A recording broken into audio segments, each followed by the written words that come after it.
طبعا هاي القصيدة هذه كل واحد يشوف صادق يقول له هاي القصيدة هاي. انت خو ما يعني تريد تهديها القصيدة؟ هاي عاد الاهداء بقت يمك، كيفك تخليني اهديها تنطيني حق الاهداء؟ براحتك. هاي اهداء من عندي. نسمعها قصيدة طبعا الراقية سندريلا.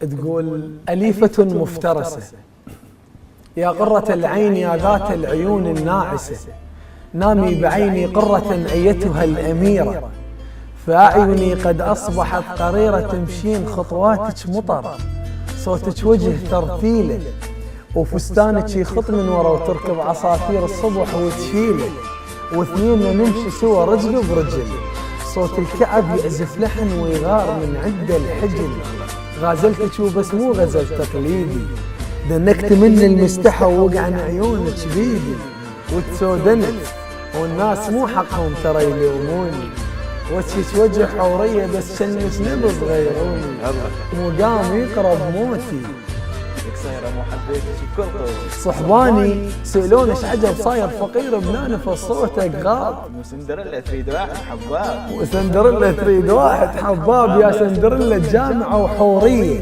مو صرت مثله ومن نفوتي يصيحون ذاك الشروق العشق بغدادية، أم الجهالة تصيرين يا الفاهية رمشك مشط وتخبلين، وسيارة الزفة تجي ومن الفرح لشبع بكي، وتاريخنا واستعجل واكتب غزل عجام، بقلبك سواد وانا قلهم شان، عاشق عيونك من صدق وبغيرهن ما ارضى، تقبلين لمن قلبي يشمر حظه، واترس اصابيعك ذهب ما خلى اصبع يعبر، ناظر نذر شهر العسل يمكن سنه وست اشهر، وخليها هاي الناس كلها تباوع، هوس وارتجل وارقص بنص الشارع، واتنفسك لو مرة خلصت الهوى، ونعيش وحدنا عمر، واثنين نشيب سوا، وساعتها هم اكتب غزل اجمل عجوزة صغيرة، لعبة القلب الشاي. هو انت لو حبك ذنب يقولون بعد ايش داير. سلامتك، شنو اروح لك كلك ذوق.